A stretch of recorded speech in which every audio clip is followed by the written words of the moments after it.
You're listening to the God Stories Radio Podcast with Mike, Fritz, and Tina. Listen to us live on the Mixlr app. Also, be sure to follow us on iHeartRadio, and you will never miss an episode.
This edition of God Stories Radio. This is session 236. I'm Fritz. I'm Mike. And I'm Tina. What's going on, guys? Thursday night.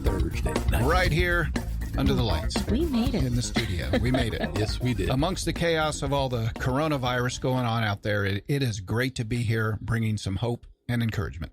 Absolutely. And one thing I would definitely like to say about that is that remember who your master is, because the Lord is your master. Mm-hmm.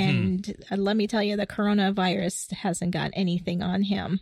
Nope. No. So I really feel sad for folks that don't have Jesus, because if you don't, that 10 cans of Lysol is all you got.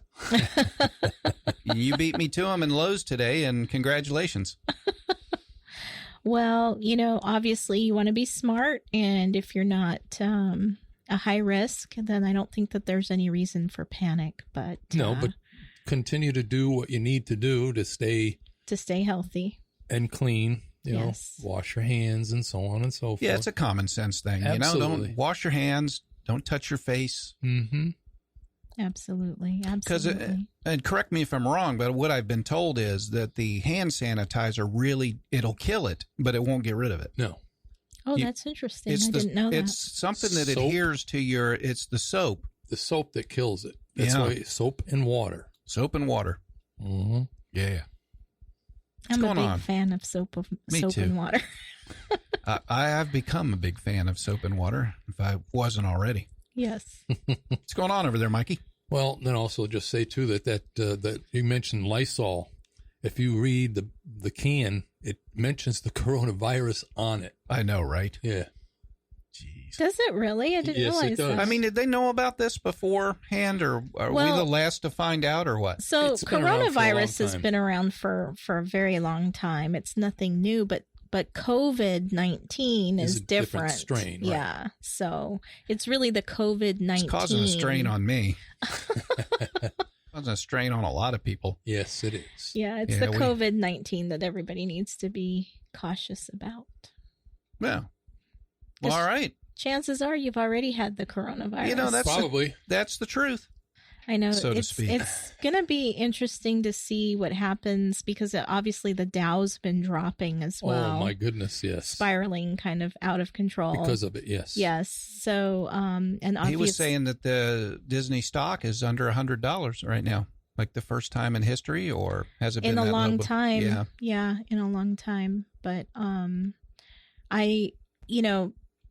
again, everybody's kind of panicking. And even the government is trying to put measurements in to protect businesses, to protect people as far as, potential earnings losses and so forth. But I'm just saying, don't get swept up in the panic. I mean, those kind of agencies have to move now because they're so large in order to be effective in case something does happen. They need to start moving now. But I don't think that there's any cause for panic. No. And I'm seeing a lot of panic, which is sad, because we don't want to live our lives that way. No. We're not called to live our lives that way. No, we're not. No. Yeah. But enough about Corona. Really? No, and that's COVID. right. Yeah. That's right. We got some hope and encouragement up in here. Do we have any new Facebook likes and/or countries? We have a new country. Yeah. Yeah. Hang on. So country number 109. 109. We'd like to welcome Ghana. Ghana. Wow. In Africa, That yes. is fantastic. Yes, it is. Thank you for all those listeners out there in Ghana. Yes, thank you so much for being listeners of God Stories Radio. We really hope that you will help to spread the word about us and let your friends and family know to listen and tune in. And if you haven't liked us on Facebook yet, and you can do it, please do so, and you can become part of the GSR family. Absolutely. Fantastic. Get your name shouted out on the internet waves. Oh, that's right. And then, like you said a couple of podcasts ago, it's probably one of the only times we'll really get to address you by name and say hello and welcome you. Yeah. And we love to do that. Yeah. We just do. It's just a personal touch, right? Yeah. Mm-hmm. All right. Who we got in the studio tonight, babe? I am so stoked to have this gentleman here tonight. We've been talking about it and bouncing the ball back and forth for quite some time. He's very busy.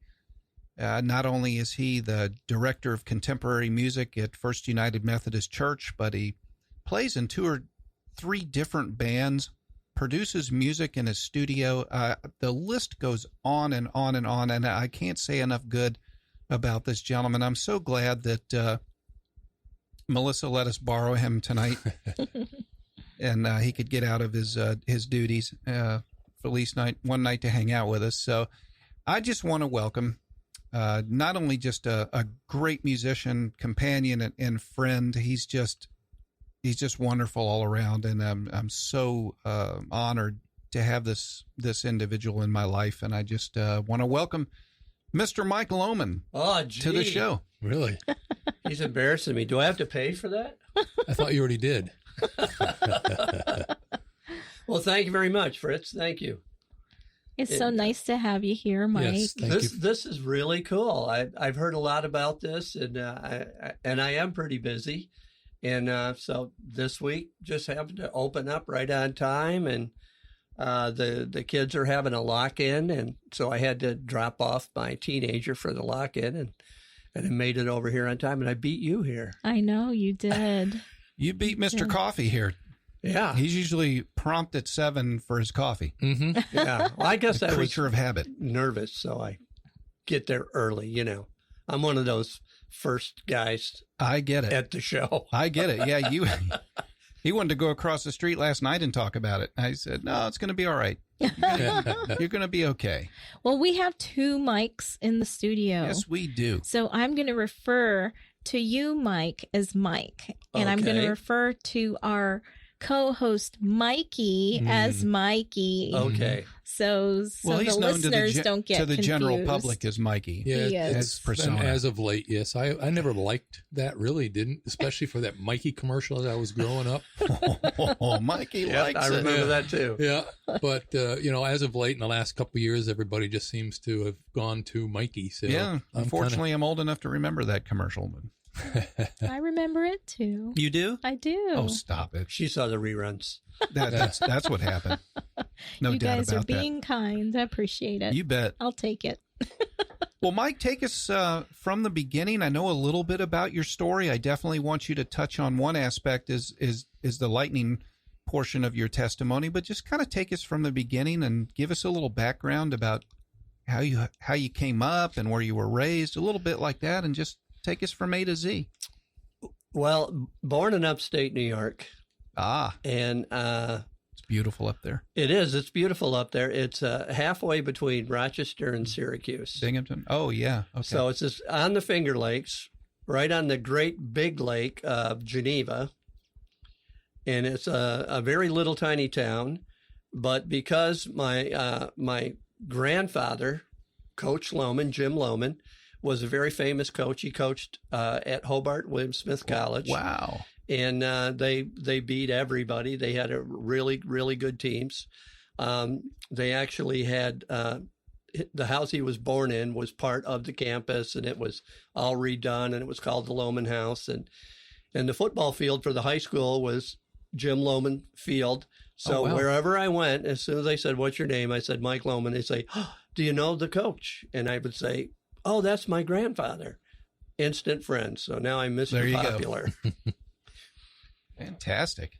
But I started off in Catholic school as a little kid, and I think that's because my mother went her whole life to Catholic school, and wanted to do the same things with us.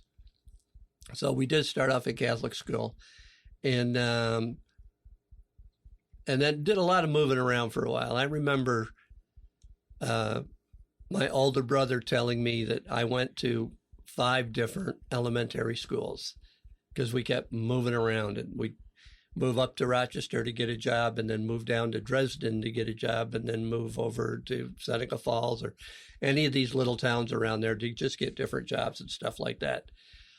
And so once we did settle down in Geneva in this small apartment, it was kind of being at the church and hearing the boys' choir and hearing the nuns singing and hearing the B3 going. And I remember sitting there once, I can't remember what song they were doing, but I remember sitting there once and getting this little nudge like, "Hey, you should go do that." And so I was in a regular school at the time. And so I went to talk to the music director there that played the organ. And he said, "Well, do you go to the school?" And I said, "No." He goes, "Oh, the boys' choir is only for the boys that go to the school."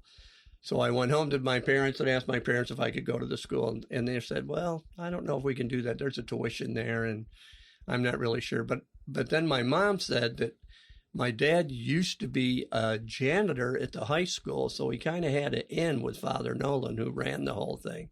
So I ended up going to the school for 6th grade and got in the choir. Oh, wow.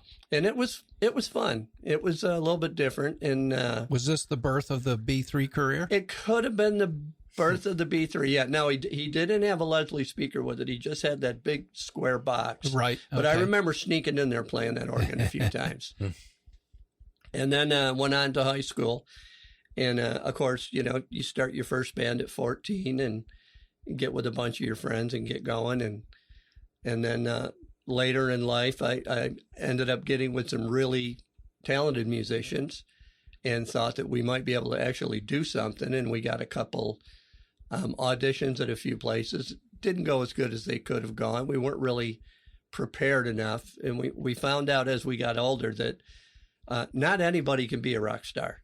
I mean, it takes a certain person with a lot of devotion, and you got to really craft your instrument. And that's why everybody's not a rock star. Yep, that's right. Mm-hmm. So we went back to the drawing board and worked really, really hard, added some people to the band, got a record deal, put a record out, and hey, I'm a rock star now. It was fun. We were just in our local area, but a lot of people said that we were one of the best bands in upstate New York. Well, just to say that you had a record deal back in those days, you were somebody. Yeah, to get the record deal, it was. You bet. And it was on All Platinum Records, which it was actually owned by Sylvia and her husband. And it was in New Jersey. Very, very nice studio. And there was another band in there recording the day we got there. And they were called Brother to Brother, a white guy and a black guy. And very interesting music that these guys put together. It was like hard rock guitar and funky bass and drums. So it was pretty cool. I'd have loved it. It was cool. What was the name of your band, Mike? The name of the band was Mother Freedom. And still got the record. I've got a digital version of it now. And we found out about 2 years ago that Jay-Z, the rapper, he took 2 samples off of our album and put it on his album. Wow. So that was pretty cool. And he said that we were one of the true funk bands, like Can Function or Jazz Band or bands like that really played funk. Oh. So then along came disco. Yeah. Yep. And they said, well, you guys got to play some disco. And we're like, we don't want to play disco. We're a funk band. They said, well, if you want to be here next Saturday night, you better be playing some disco. So that started tearing the band apart. You know how that goes, because people don't want to do it. They want to be true to what they're doing. Sure. But then you start losing gigs because you don't play Bee Gees music. So we didn't want to do that. And so the band started, pulling apart, and people were doing different things. And the weather was just, it was the storm of 78. Have you ever heard of that? Oh, yeah. Okay. I was in it up to my hips. Oh, wow. Literally. It was so bad. Well, we had come down on tour, and we played Fort Lauderdale, we played Melbourne, we played Daytona Beach. And it was the most beautiful place I'd ever seen in my life. You ever play the Elbow Room down there in Fort Lauderdale? I did not. The Button South. The Button. Yeah, oh, yeah. Yeah. I was playing in those two places before I was old enough to get in the door. Were you really? Oh, yeah. Well, when they talk about the Button, you think it's going to be this beautiful room, and you go in there, and it's really not a beautiful room. It's kind of a dump. But it had great crowds, and yes, it did. A lot of people danced, and it was an exciting place. I think that was on the corner of A1A and Las Olas. I couldn't tell you where it was because we were only there for just a 4-day stint, I think. And then we went back up to Indian Harbor Beach. They had a big club up there that we played up there for a couple of weeks. And of course, so I met this girl while we were down in Florida. And I went back to the heavy, heavy snow, and my phone's ringing off the hook from this girl that I met. And she says, "You should move to Florida. You should just move to Florida." And about a month later, it started really hitting me. I should really move to Florida. So I did end up moving to Florida and had this time with this girl. And the music scene was so different down here. All they did down here was disco music.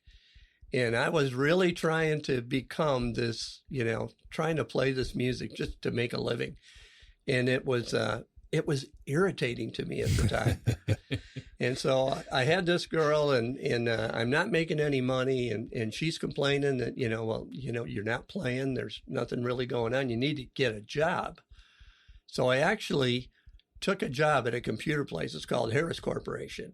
And I didn't know anything about the job, but I knew how to talk a line of bull. And so I interviewed. Baloney, that is. Baloney. I had a pound in each pocket. Computers or politics at that time, So I talked my way in and told them that I knew what I was doing. And they hired me. And then when I got in there, I just made friends with people that taught me how to do the job I told them I knew how to do. And finally figured that out. But that was a time that I actually, I sold all my gear. Huh. I did not even have a keyboard. Wow. Yeah. And I had nobody to talk to. I mean, you can't talk, a factory worker sitting there and they're putting the little feet on chips and testing them. And you go, "Man, did you hear that new Doobie Brothers record?" And they go, "Doobie Brothers? I thought they were called Cheech and Chong."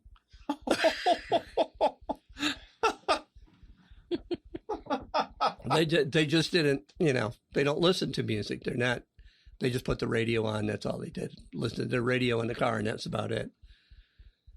And so I started getting comfortable with that life, sort of kind of getting comfortable with it, where I wasn't actually playing.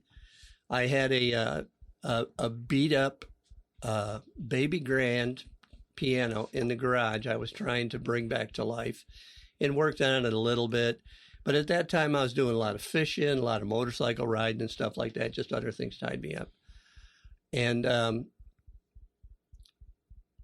at that time, I think when the band was real successful, in my head was gigantic, is the time that I just kind of figured, I don't need God now. I'm on my own. Look at me, man. I'm making money. People love me. I got nice clothes. I play 4 or 5 nights a week. People are screaming for the band. They want our autographs, We're selling records. We're doing really good. I don't need God. I'm all done with that.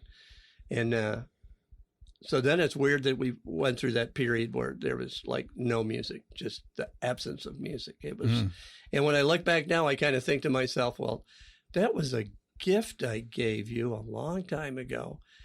And if you're not going to use it, then you're going to lose it. Yep. But I didn't think about that for a long time. So I'm living this mediocre life, paycheck to paycheck, like a lot of people do. Living in a trailer, like a lot of people do. Mm-hmm. Yep. And just going about my life, thinking I'm in control.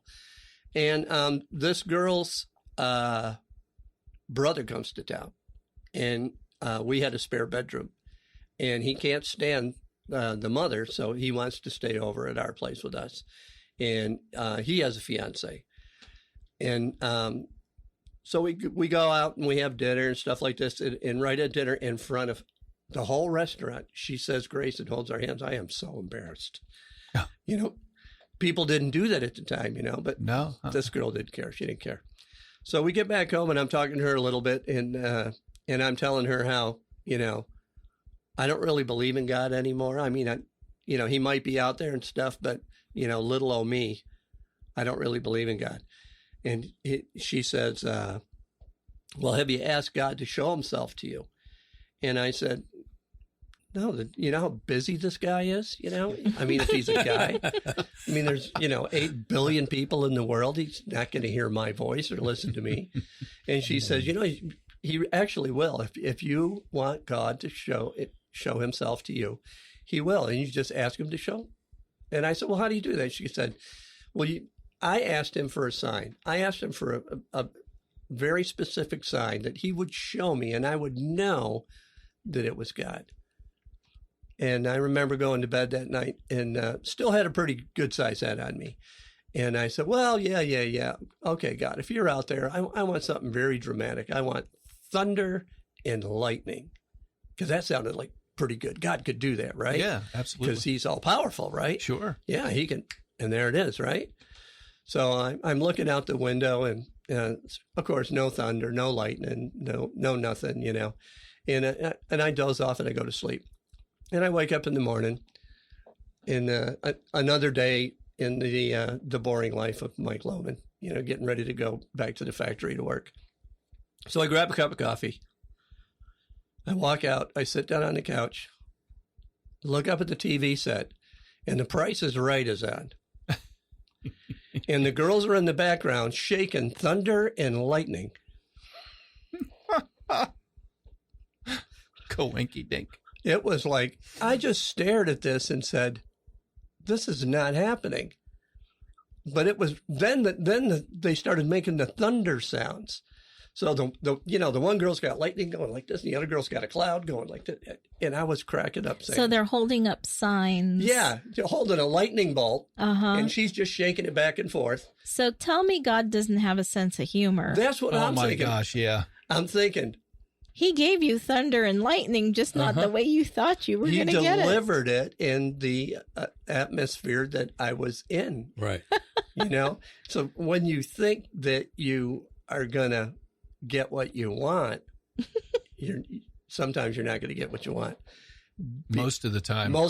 Because At least the way you think. Yeah. The old story goes that man makes plans, God laughs. Right? Mm-hmm. So that shook me up pretty good. And I told her, I said, I asked for a sign of thunder and lightning, and she spit her coffee out. And you got a literal sign. You did. You said sign. It was a sign. That's Yeah, right. it was a cardboard sign. So then... all the little details, right, Mikey? Yeah. Little details. So a couple days go by, and I'm not thinking much of it. And I'm thinking, that it could have been a coincidence, or it could have really happened. I'm not convinced yet. So I say, I tell God, I would like one more sign from you, one more sign. And if you are all powerful, you can do this easy. I would like to see a group of elephants. Here's the terms of the deal. Yeah. Like I'm in charge, Yeah, like, think you are. So if you can do this, then maybe I'll like you again. So I in my private conversation, I say I would like to see elephants, thinking that it would never happen. So now I'm looking on TV, no elephants, and I'm looking around where I am, and there's no elephants, and so it's Sunday afternoon. So the big weekend is going to the flea market. that was like the highlight of my week at that time. Oh, yeah? Oh, it was amazing. You can even buy tires there, and popcorn. So I'm at the flea market. It's so boring. There's a zillion people there. It's 1,000,000 degrees. It's just, everything is bad. And I come around a corner, and there's wooden elephants carved right in my face. And I just burst out laughing. I would have too. The only thing I could do is burst out laughing. And I said, I get it. You're here. You got me. That's something else. I mean, it was the weirdest thing to come around that corner, because you've seen, I mean, they're very elaborately carved out of mahogany, and there's like the daddy and the mommy and the baby, Sure. and they're just sitting right there, and there's no way you can't see them. And it stirred me up pretty good. I mean, I think I broke out into a sweat a little bit. Wow. But then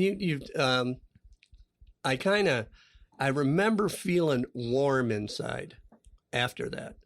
And I'm not sure what that was. I don't know if that, but I kind of think to yourself, you think that is just the Holy Spirit saying, I'm right here, man. Mm-hmm. Right. I'm right yeah, here. Sure. And then shortly after that, that entire life collapsed into a very deep hole. And the first thing I did is quit my job, cashed in my retirement money, bought a keyboard rig, and joined a band.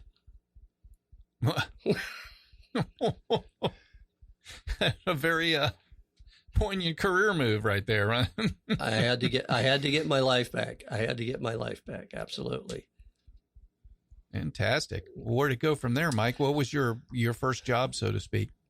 Oh, this is funny. I was the music director of an Elvis review. I never knew that. It was fun. That's fantastic. It was fun. And we played at, the local watering holes from Ocala down maybe to Palm Beach, and didn't make a lot of money. Very young kids, couldn't play real well, but it was fun. The guy who did Elvis, sometimes he would get a little full of himself too, and they don't turn it off, and then it gets kind of comical. It really does.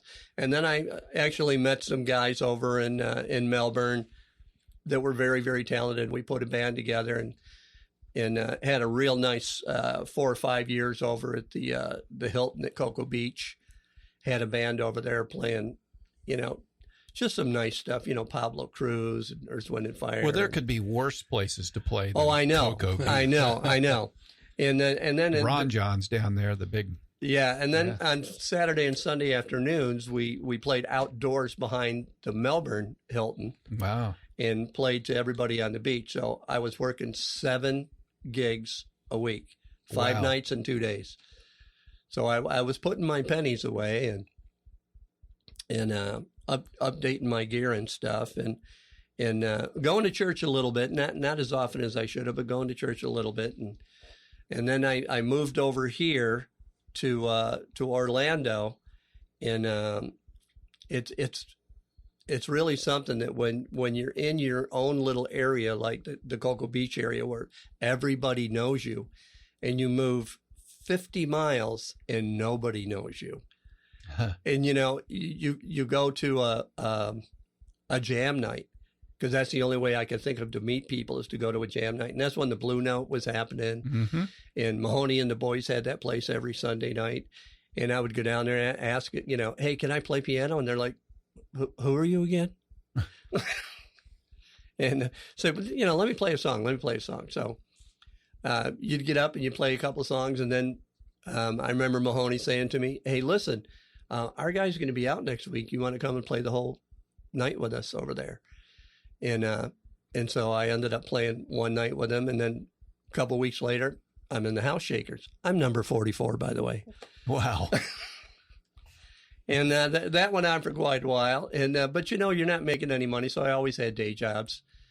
Day jobs all the time.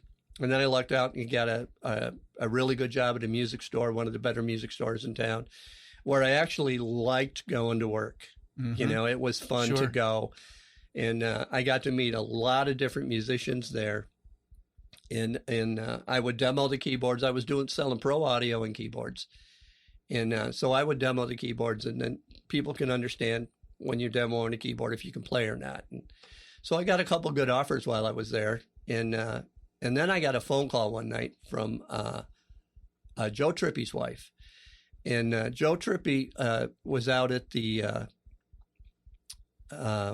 what did they call Disney Springs years ago when they first opened? Downtown Disney? Downtown Disney. No, even before that. Oh, Pleasure Island. Yeah. And they had that big outdoor stage. Mm-hmm. And there's thousands of people out there dancing at this stage. And she calls me and she says, listen, I need a keyboard player. And I said, yeah. When's the gig? She says, tonight. Wow. I said, I'll give it a try. I'll be there. So I showed up, and that's when I met Linwood. And he was the music director for that band. And I sat in with him for 7 months. Wow. And during that time, that's when I met the guys from Dance Express. And a job opened at Dance Express. And that was corporate. So that's the difference between you can work one night and make what the guys make for a whole week in a nightclub, because it's corporate stuff. Exactly. And so I didn't quite know how to react to that, because I said, you're going to pay me how much to play for 3 hours? Really? So I was on board for that. So I met this guy, who the leader of this band. His name was Gerald Casanova. And his family's from the islands. He was a very, very talented guy. And we worked together for a year or so. And he said, listen, you're going to come up and play church with me next Sunday. I said, I'm going to come? He goes, yeah. I said, isn't that a black church? He said, yeah. What's that got to do with it? I said, I don't know any of them songs. He goes, you don't got to know any of them songs? I'll teach them to you. So I show up at this little tiny church up in Sanford, and we're playing Earth, Wind, and Fire kind of grooves, and he's singing over it. It was so cool. Wow. And he had some really good musicians from town up there with him at this little tiny church.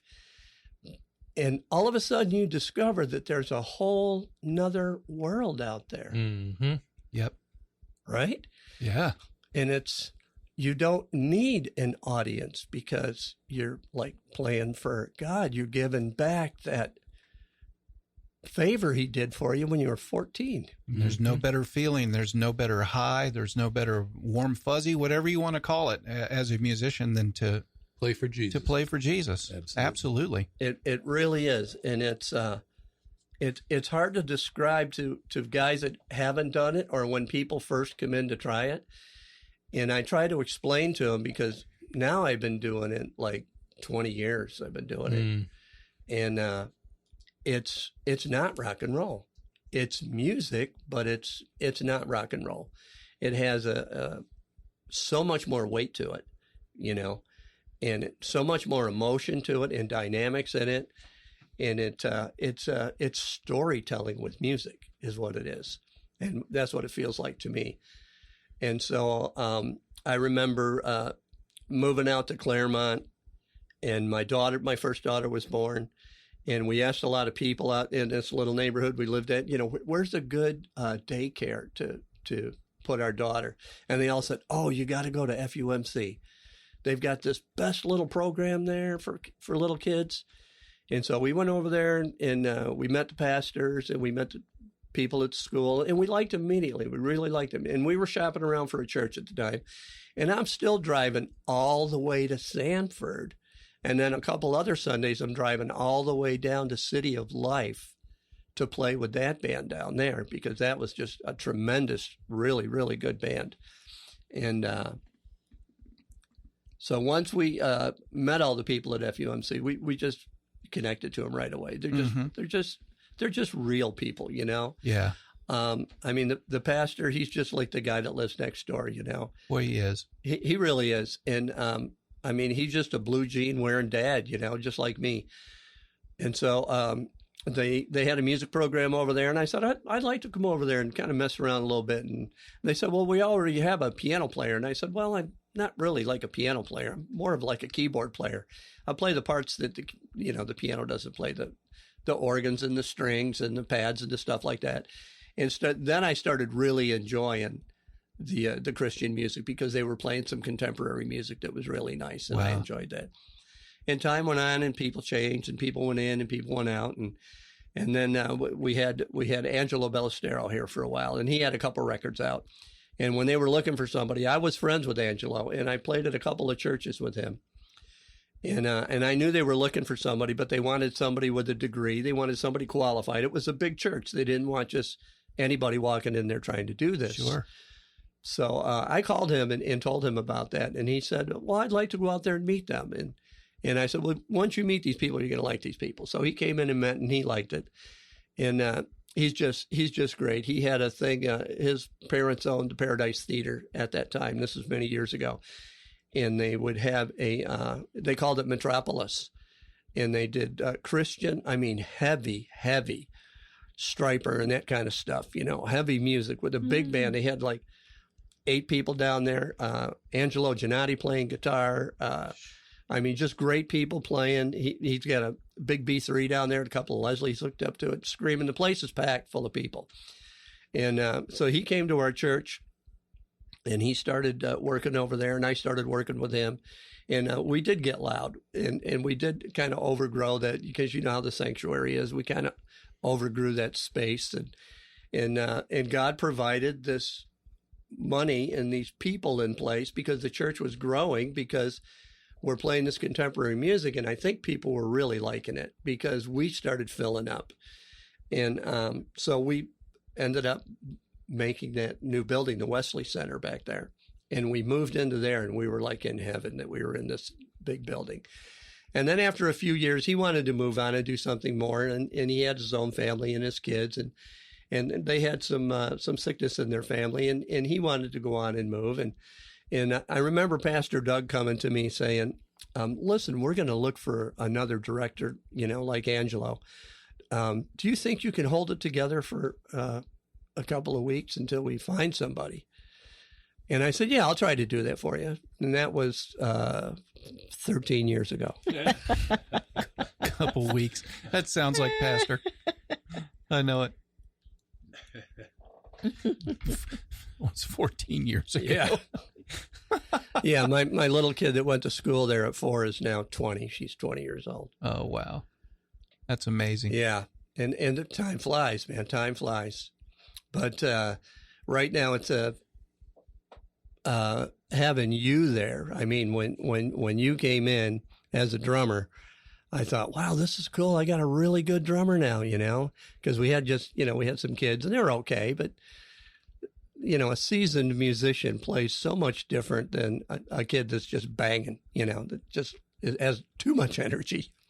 You used to say that you enjoyed my style because I was a long sticker, and I never knew what he meant by that. But then when you showed me what a long sticker was, I'm like, oh, yeah, I absolutely do play like that. Yeah. It's more of a relaxed, hold the stick way back there. And Steve Gadd does that too. The sticks, they look like they're classic 3 feet long. example. Yeah, exactly. And I started out playing just for Awaken, and I had never even been to a contemporary service, but I remember walking into the end of one, and I heard Melody Joy, and I was blown away. Yeah. I said, whoa, does that girl have a set of pipes? Absolutely. And I went, man, this is amazing. The hair up went on my arms, and I'm going, holy smokes, what am I walking into?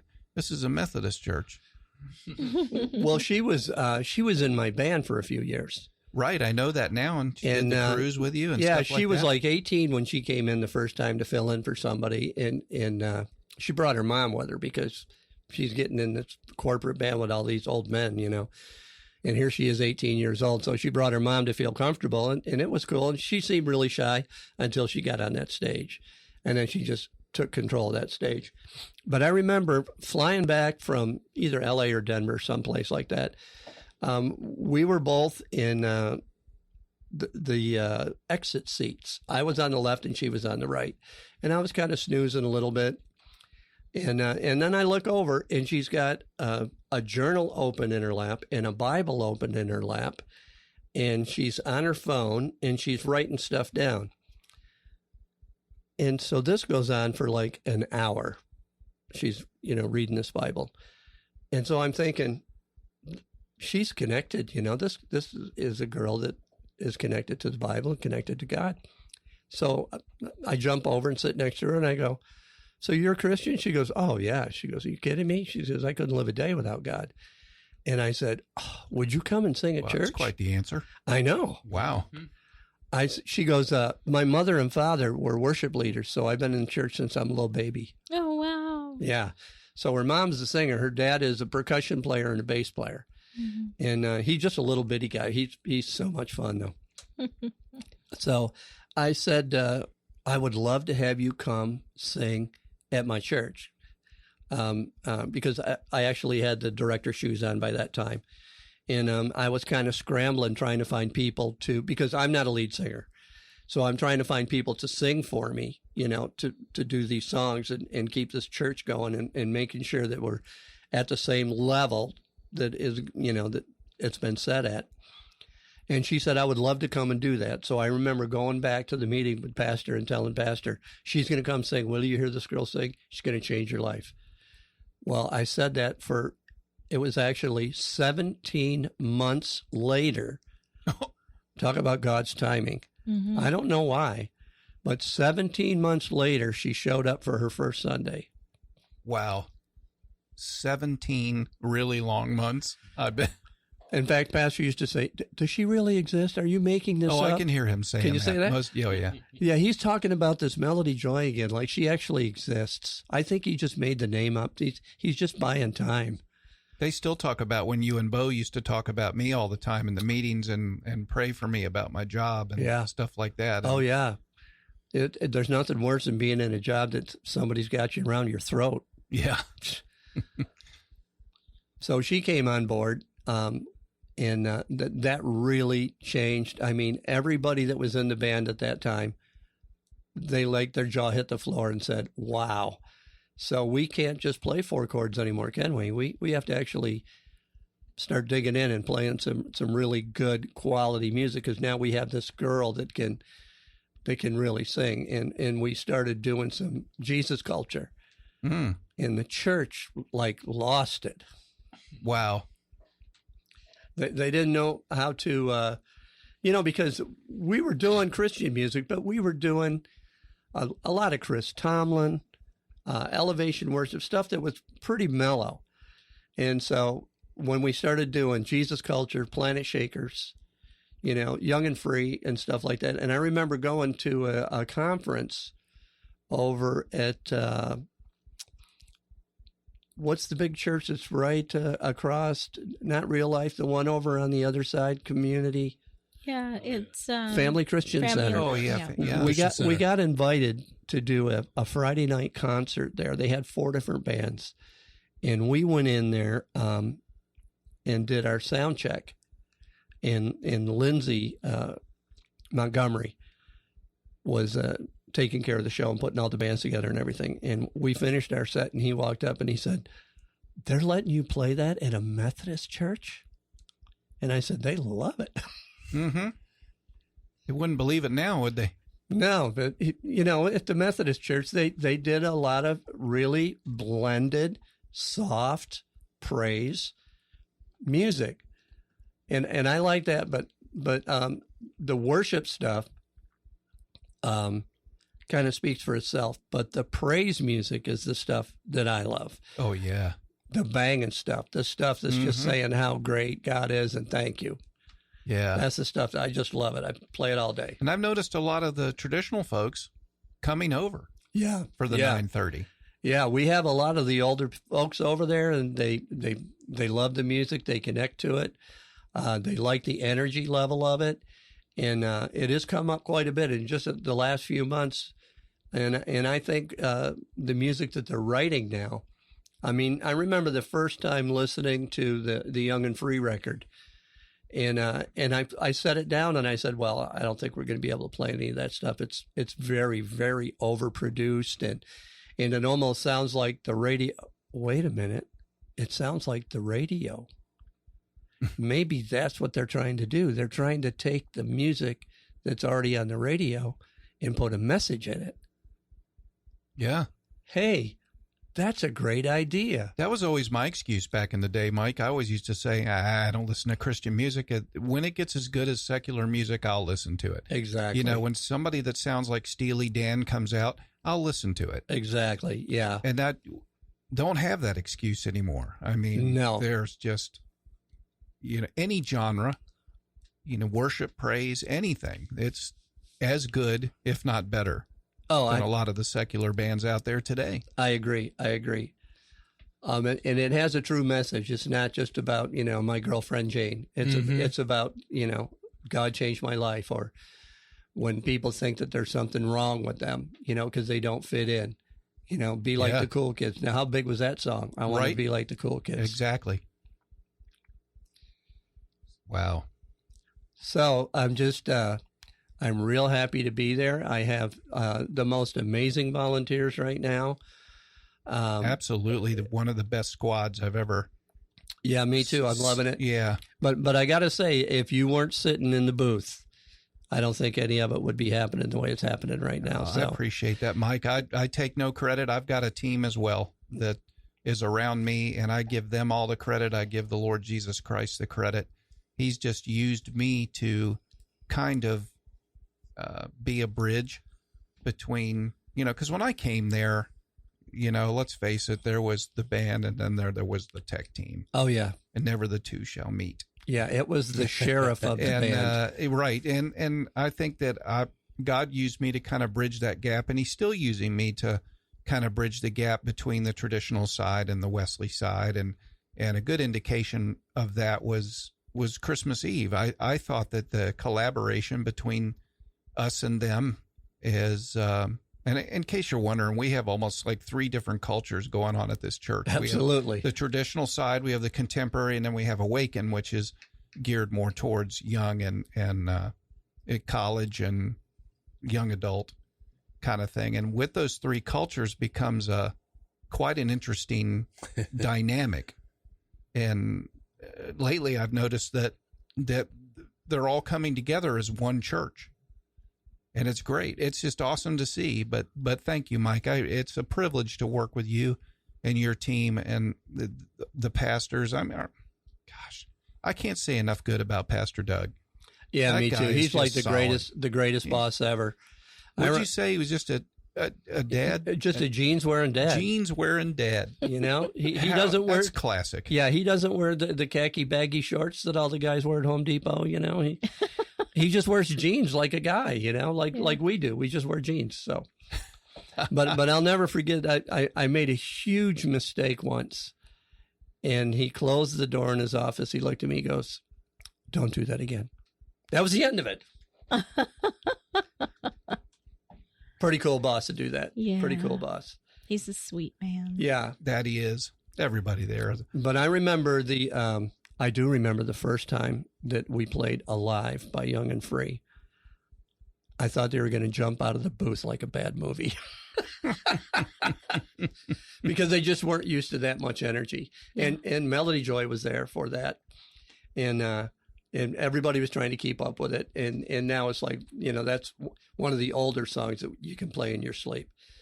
And there's some great stuff coming out. In fact, I spent yesterday afternoon all day listening to some new music for trying to find something very substantial songs for Easter.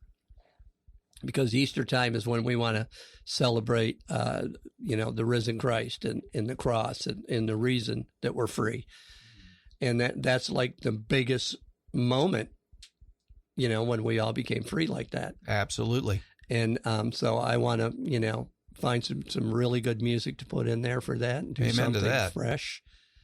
Something fresh. Between you and Bo, I know you'll do it. Yeah, Bo's a riot, man. I love it. So I know musicians think so differently. You know, at least that's been my experience. Like musicians, your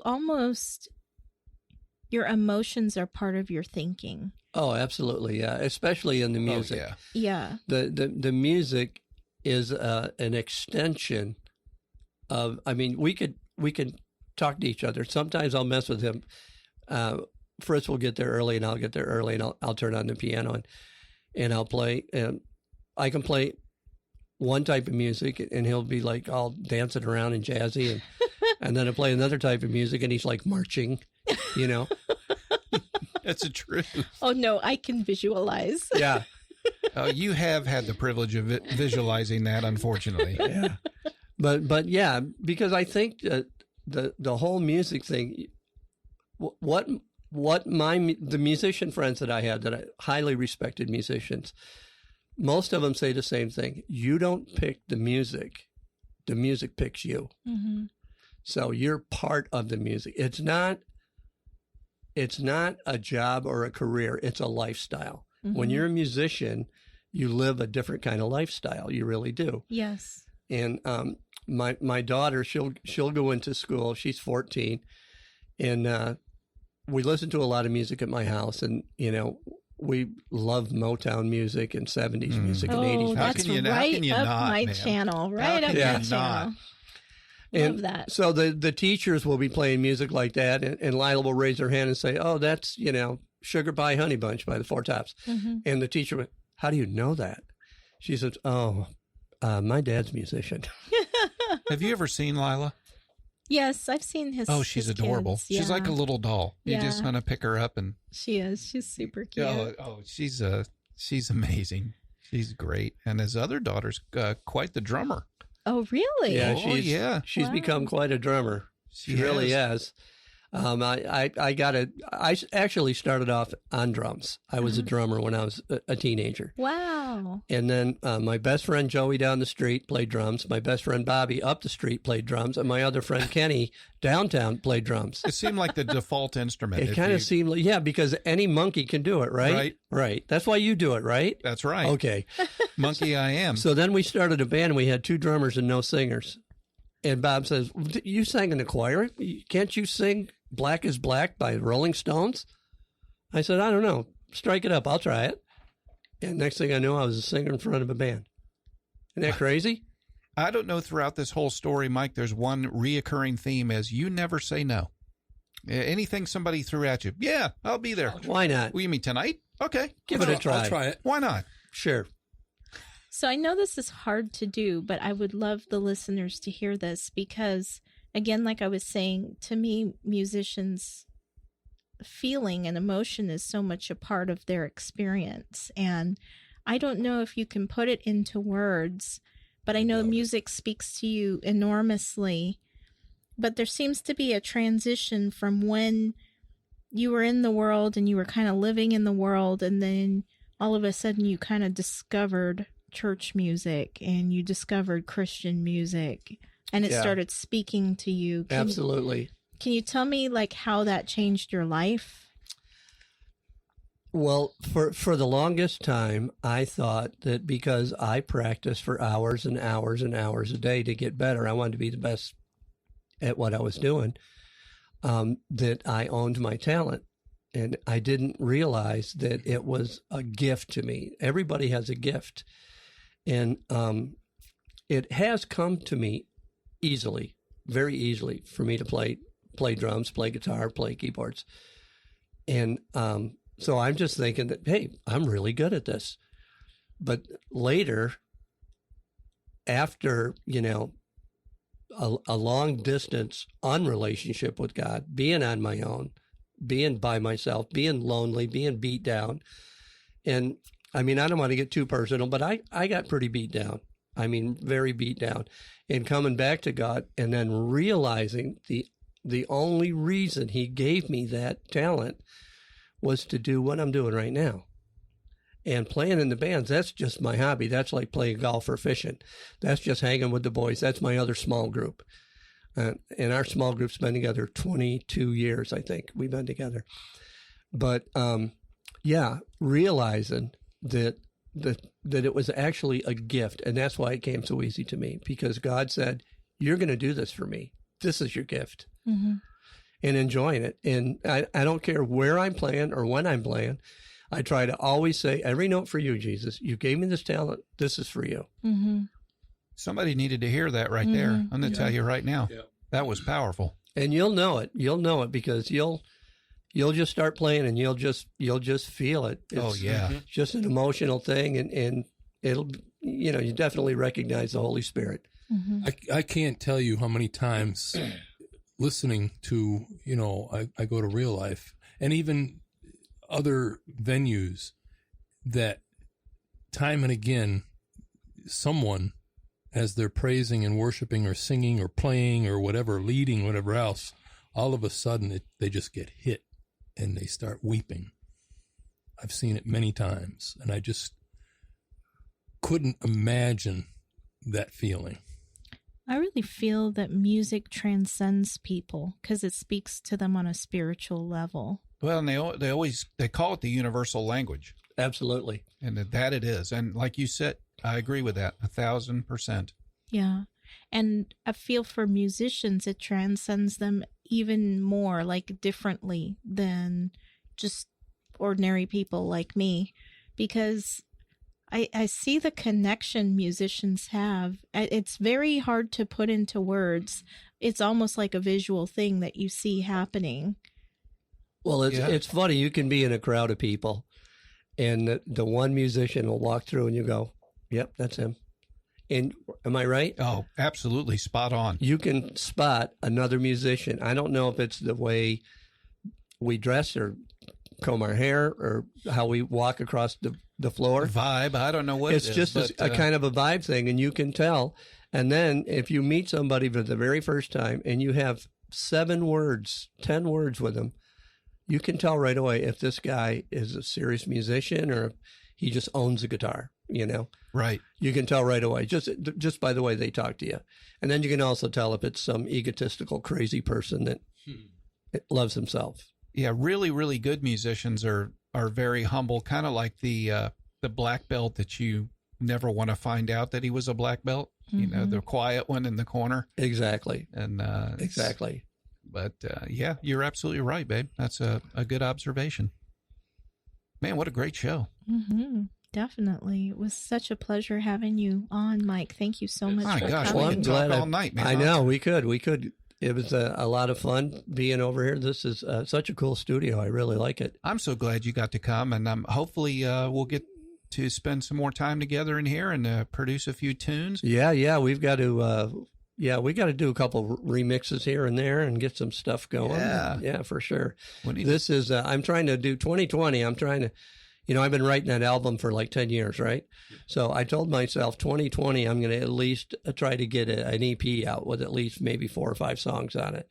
So I got to get my singer friends lined up here so I can get them in the studio to do some vocals for me on some of the songs that I've written. I think when Nancy gets 100%, I've got her discs, and we're going to start on a little project for her, hopefully. Oh, very good. Very good. Yeah. Well, I just love the intro that you wrote for GSR. Oh, that was fun. Oh, you took the words out of my mouth. I'll tell you what. Those of y'all that have listened to the show for quite some time have heard the intro and the outro that we play. And that was written by this gentleman. And we so appreciate that. And I've had people contact me and go, "Hey, can I get a copy of that?" And I'm like, "No." Well, maybe it might be out in the summertime. We'll see. But it was funny. I can't remember. I think Gage was there, and he was just banging on the drums, just banging the speed on the drums. So I started playing that chord change, and he comes running up. He goes, "What is that? What is that? I love that. What is that?" And I said, "Oh, that's just a little mic." And he goes, "Oh, that is the coolest thing, man. I like that. Did you record that? Is that your song? Did you write that?" And I said, "Yeah." And he goes, "Oh, I would love to have a song like that." And so the next week I was off, and I locked myself in the studio and put the song together and brought it to him to rehearsal the next week. And he listened to it, and he just, "You did that in a week?" And I said, "Yeah, it took a lot of time. There's a lot of mistakes in there." But he took it as it was. Yeah. And we love it, and we've used it ever since. Yeah. And it was fun to do. It's fun to do. It's fantastic. There's something about it, that really just gets you. It's just a happy vibe, man. It I tell is. you can't not move when you listen to that. And then when the B3 kicks in, you just want to get saved. And you call it Chunky Monkey, is that correct? Funky Chunky. Funky Chunky. Okay. Yeah. Funky Chunky. Yeah, because it's kind of chunky, but it's a little bit funky. It is. It is very funky. And I love what he did with the outro. I mean, but anyway, listen, I want to say hello to everybody on Mixlr tonight that's been hanging out with us. Mr. Jay Calhoun, Mr. Lee Phillips, welcome, and thanks for hanging out with us. And hey, Jay, miss you, bro. Yeah, we do miss you, Jay. I hope you're doing well over at the real estate, and you don't have people that come in and say realtor. So anyway, we miss you, buddy. Stop in and visit sometime. We'll get some donuts or something. But I do want to close out by saying that Fritz has made my job so much easier because now I only have to worry about one thing, playing the keyboards. That's nice. It's so nice. It really is, because I had 40 hats on before you showed up. And I tell you, it's $1 million grin up there when he's on both the keyboards like this and he's spread out and he's... it's $1 million grin, and I love it.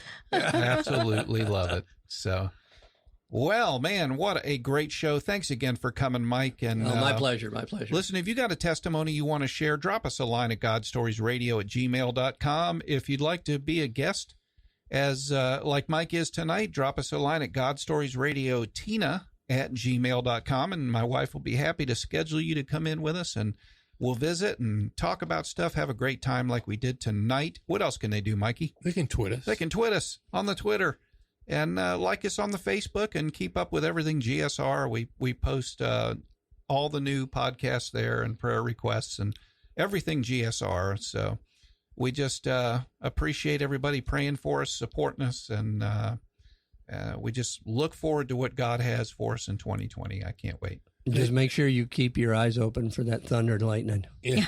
Well, I do. Amen to that, Mike. You mentioned prayer requests. I do have one. Okay. Remember our brother Dan? Yes. And his wife Danielle? Yeah. Yeah. Well, they just found a spot. Well, let's waste no time. I love it. I think that's the Archers, right? Is that what you're talking about? Yes. Okay. And she's been battling some stuff. Both of them. Yeah. I mean, it was a hell of a year. He had open heart surgery not too long ago. And she had cancer just Good before that. Gravy.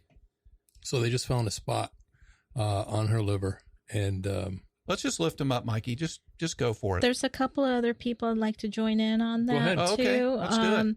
So we had some listeners that had written in also. A listener by the name of Lee Phillips. So, her husband's been going through a lot. So Lee's online with us right now. That's He's listening. awesome.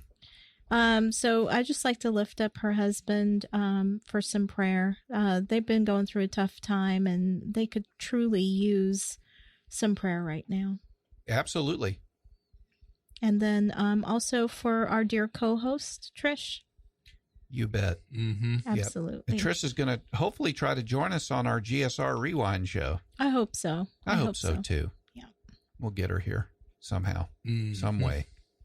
Make it happen. Mikey, you want to pray for us? I can start it. Sure. Let's do it. Father, you are the healer and the comforter, Father. We are lifting Danielle up to you, Father, right now. And we ask that you heal Danielle, Father, as she has already gone through a bunch, enough of stuff, Father. Give the doctors the wisdom and the ideas and the tools and whatever it takes to make her well, Father. That spot on her liver, Father. We're asking and we're lifting Danielle up to you, Father, for that healing. In Jesus' name.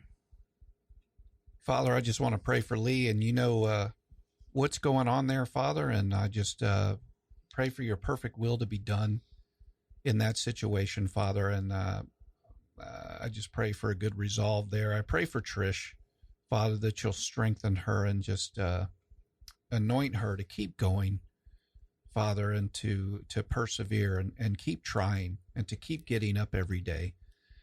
I also, Father, want to pray about this coronavirus, Father, because with this widespread panic that's going on and everything that the media creates, Father, Lord, I just have one request. If, I don't know what your will is, and something like this, and it's sometimes hard to pray about it. But Lord, have your will, and in your will, if it's not part of your will, then I ask that you eradicate it and you destroy it in the name of Jesus. And I thank you so much, Father, that we can pray, that we have this platform to pray for people and encourage and bring hope around the world. Thank you for GSR, Father. In Jesus' name, amen. Amen. Amen.